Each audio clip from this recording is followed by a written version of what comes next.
साथियों नमस्कार। विद्यार्थियों, सी भाषा के मेरे पहले जो लेक्चर्स अपलोडेड हैं आप उन्हें देखेंगे तो आपको अपना सिलेबस पूर्ण करने में काफ़ी सुविधा मिलेगी। अब सिलेबस पूर्ण होने के पश्चात जो हमारे वर्तमान परीक्षा प्रणाली के पैटर्न में बदलाव आया है कि कुछ MCQs का हिस्सा भी आएगा। अब ये MCQs होते हैं मल्टीपल चॉइस क्वेश्चंस। इन मल्टीपल चॉइस क्वेश्चंस में वैसे तो विद्यार्थियों को मदद ही मिलती है, परंतु जहाँ तक सी भाषा का प्रश्न है इसमें जो MCQs बन सकते हैं वो काफ़ी टफ बन सकते हैं और इनमें विद्यार्थी को अगर थॉरो नॉलेज होगी, पूर्ण नॉलेज होगी, तभी वो MCQs को सॉल्व कर पाएगा। तो मैं कुछ सीरीज़ लेकर आऊँगा MCQs की। ये मेरा पहला पार्ट है इस वीडियो का। ये बेसिकली द्वितीय वर्ष में सी लैंग्वेज में पढ़ाए जाने वाले कॉमन सब्जेक्ट सी भाषा के ऊपर MCQs हैं। इलेक्ट्रॉनिक्स हो, मैकेनिकल हो, ऑटोमोबाइल हो, इंस्ट्रूमेंटेशन हो, प्रिंटिंग या और कोई ब्रांच, इन सभी में 210 विषय कोड से ये सब्जेक्ट चलता है और इलेक्ट्रिकल में 208 विषय कोड से ये सब्जेक्ट चलता है। मेरा नाम भरत गोकलानी है और मैं राजकीय पॉलिटेक्निक महाविद्यालय में कंप्यूटर साइंस में व्याख्याता हूँ। तो आइए हम देखते हैं कुछ पर्टिकुलर MCQs, इम्पॉर्टेंट MCQs। सबसे पहले कुछ ख़ास वेबसाइट्स हैं, जैसे कि एक वेबसाइट है tutorialpoint.com। यहाँ पर काफ़ी अच्छे और इम्पॉर्टेंट क्वेश्चंस आपके दिए हुए हैं, तो आप जब इनको सीधा पढ़ेंगे तो शायद आपको समझ में ना आए, इसलिए आज हम इन प्रश्नों को हल करने का प्रयास करते हैं। विद्यार्थियों, वैसे तो नॉर्मली क्वेश्चन होता है 1 अथवा 2 लाइन का और उसका उत्तर होता है कई लाइन्स या कुछ 2 पेजेस का, पर यहाँ उल्टा है। MCQs में प्रश्न आपका बड़ा होता है और उत्तर आपका 1 लाइन या 1 शब्द का हो सकता है। तो यहाँ नॉर्मली जो MCQ पूछे जा सकते हैं वो पूछे जाते हैं आउटपुट ऑफ प्रोग्राम। जैसे कि आप सामने एक प्रश्न देख रहे हैं, what is the output of following code snippet. Code snippet का मतलब है कि हमारे पास एक छोटा सा प्रोग्राम होगा जिसे कोड स्निपेट कहा जाता है, और उस प्रोग्राम को जब चलाते हैं तो उसका आउटपुट क्या प्रदर्शित होगा, ये आपसे पूछा जा रहा है। सबसे पहले आप देखेंगे तो ऊपर हेडर फाइल है #include stdio.h, एक मेन ब्लॉक है। इसके बाद आप int x, एक वेरिएबल है x नाम का, जिसमें आपने 5 वैल्यू स्टोर की है। फिर लिखा हुआ है if x = 5 और ब्रैकेट्स के अंदर है वापस से if x = 5 और लिखा हुआ है ब्रेक। ब्रेक का काम आपको पता ही है कि ब्रेक जहाँ होता है किसी भी पर्टिकुलर ब्लॉक में, उससे बाहर आने का काम करता है। फिर लिखा हुआ है printf हेलो और ब्रैकेट बंद होने के बाद printf हाय, और इसके बाद ये हमारा मेन ब्लॉक बंद हो रहा है। अब आपसे पूछा जा रहा है कि जब ये पूरा कोड हम चलाएंगे, एग्जीक्यूट करेंगे, तो इन चारों में से क्या होगा। पहला A कंपाइल एरर आएगी, दूसरा हाय छपेगा, C ऑप्शन है हेलो हाय छपेगा, या D ऑप्शन है कंपाइलर की वार्निंग आएगी। एक एरर होता है और एक वार्निंग। एरर का मतलब है कि हाँ भाई आपका जो प्रोग्राम है वो अटक गया, अब आप जब उस त्रुटि को दूर नहीं करेंगे तब तक आपका प्रोग्राम नहीं चलेगा। और वार्निंग का मतलब है कि प्रोग्राम तो चलेगा बट आपके लिए एक वार्निंग है, चेतावनी है कि आपने शायद ये गलत किया है। तो अगर हम इसको पढ़ेंगे तो आपके हिसाब से आउटपुट क्या आना चाहिए। तो यदि मैं फिर से देखूँ तो आपको 2 हिंट देना चाहता हूँ। सबसे पहले हम जो लगाते हैं इफ़, यदि कंडीशन, इसमें नॉर्मली डबल इक्वल यानी कि तुलनात्मक वाला जो साइन है वो यूज़ होता है। ये सिंगल इक्वल का यूज़ हुआ है, इफ़ x = 5। ये बेसिकली गलत तरीका है। यहाँ हम बेसिकली असाइन कर रहे हैं x में 5 की वैल्यू, जबकि होना चाहिए था यहाँ डबल इक्वलिटी। लेकिन एक्चुअली क्या है, यहाँ पर इस वजह से कोई एरर नहीं आएगी, हाँ वार्निंग आ सकती है। सिमिलरली आगे हम जब बढ़ते हैं तो हम देख रहे हैं ब्रेक कथन। तो ब्रेक कथन सिर्फ 2 ही चीज़ों में लगता है, या तो लगता है वो किसी लूप में या फिर लगता है वो स्विच केस में। अब यहाँ तो न तो लूप है न ही स्विच केस है, तो इसके हिसाब से आउटपुट क्या आना चाहिए, निश्चित रूप से कोई एरर आनी चाहिए। तो यहाँ हम जब शो आंसर करेंगे तो देख रहे हैं कि आंसर A है कंपाइल एरर, और इसका एक्सप्लेनेशन में लिखा हुआ है keyword break can appear only within loop और स्विच स्टेटमेंट। तो ब्रेक केवल लूप या स्विच स्टेटमेंट में ही आ सकता है। चलिए आगे देखते हैं दूसरा प्रश्न, what is the output of following programme. पुनः इस प्रोग्राम का आउटपुट क्या होगा। तो यहाँ पर आप देखेंगे तो 2 लाइन लिखी हुई हैं। पहली लाइन है static int x var is equal to 5 star p is equal to where.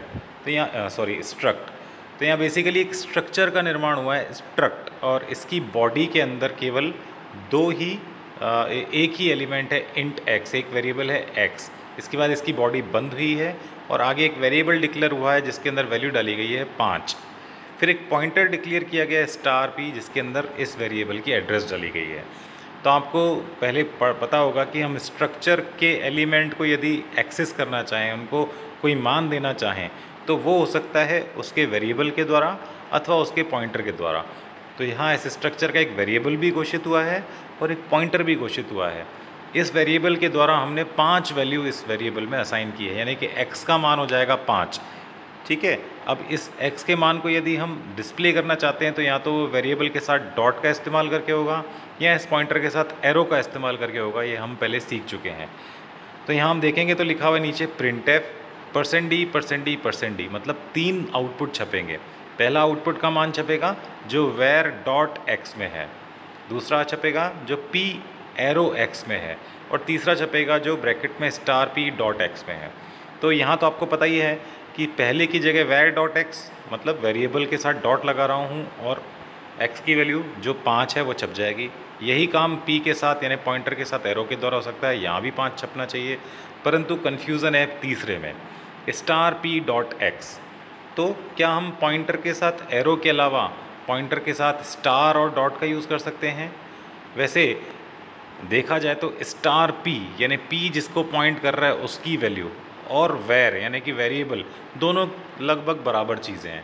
आप वेर लिखो या स्टार पी, तो इस हिसाब से इसका आउटपुट आना चाहिए 5 5 5, परंतु कन्फ्यूज़न है ए और बी में। ऑप्शन ए है 5 5 5, ऑप्शन बी है 5 5 गार्बेज वैल्यू। गार्बेज वैल्यू मतलब कंप्यूटर द्वारा कोई भी जनरेटेड वैल्यू। बाकी दो ऑप्शंस जो हैं 550 या कंपाइल एरर डी, ये नहीं होने चाहिए। तो चेक करते हैं कि आंसर क्या है। तो जब हम आंसर शो करेंगे तो आंसर है इसका ए यानी 555, और इसका एक्सप्लेनेशन दिया हुआ है the 2 possible ways of accessing the structure element using pointer is by using arrow operator और स्टार, यानी दोनों द्वारा ये चीज़ संभव है। सिमिलरली तीसरा प्रश्न है linker generates dash file. Linker इनमें से कौन सी फाइल जनरेट करता है? ऑब्जेक्ट कोड वाली, बी एग्जीक्यूटेबल कोड वाली, सी असेंबली कोड वाली, या डी इनमें से कोई नहीं। तो आपको पहले जानकारी होनी चाहिए कि लिंकर क्या होता है। लिंकर बेसिकली एक तरह का हमारा जैसा कंपाइलर है, जैसे हमारा इंटरप्रेटर है, वैसे ही लिंकर है। लिंकर का काम होता है कि जो हमारा ऑब्जेक्ट कोड बनता है उसको लाइब्रेरी कोड के साथ लिंक करना और फाइनली एक EXE क्रिएट करना, एग्जीक्यूटेबल फाइल क्रिएट करना। तो यहाँ आंसर लग रहा है बी होना चाहिए, एग्जीक्यूटेबल कोड। हम देख लेते हैं कि इसका आंसर क्या है। जब हम शो आंसर करेंगे तो आंसर आ रहा है बी, और इसका एक्सप्लेनेशन दे रखा है linker links the object code of your program and library code to produce executable. Similarly चौथा क्वेश्चन है what is the output of following program. यहाँ पर वही मेन दे रखा है और नीचे दे रखा है F print F std out hello world. Normally हम लोग प्रिंट आउट देने के लिए प्रिंट एफ यूज़ करते हैं, पर यहाँ लिखा हुआ है एफ प्रिंट एफ। एफ मतलब फाइल प्रिंट एफ, और ये पूछ रहा है कि इसका आउटपुट क्या होगा। आगे लिखा हुआ है एफ प्रिंट एफ के साथ std आउट यानी स्टैंडर्ड आउट। स्टैंडर्ड आउट क्या होता है हमारे कंप्यूटर पर? मॉनिटर को कहा जाता है। इसका मतलब कि इसके द्वारा हमारे मॉनिटर पर क्या प्रदर्शित होगा। तो स्टैंडर्ड आउट से सीधी सी बात है, हमारे सामने जो लिखा हुआ है हेलो वर्ल्ड वही प्रिंटेड होगा। तो यहाँ कन्फ्यूज़न इसलिए होता है कि हम नॉर्मली प्रिंट एफ यूज़ करते हैं, पर यहाँ एफ प्रिंट एफ दे रखा है, पर साथ ही दे रखा है std आउट, इसलिए ये जो हमारा आउटपुट है हमारे मॉनिटर पर छप जाएगा ए हेलो वर्ल्ड। और एक्सप्लेनेशन है std out is the identifier declared in the header file stdio.h which is connected to standard output device. Normally std out हमारा एक फंक्शन है जो stdio.h नाम की हेडर फाइल में होता है, और इसका काम होता है हमारे मॉनिटर पर आउटपुट प्रदर्शित करना।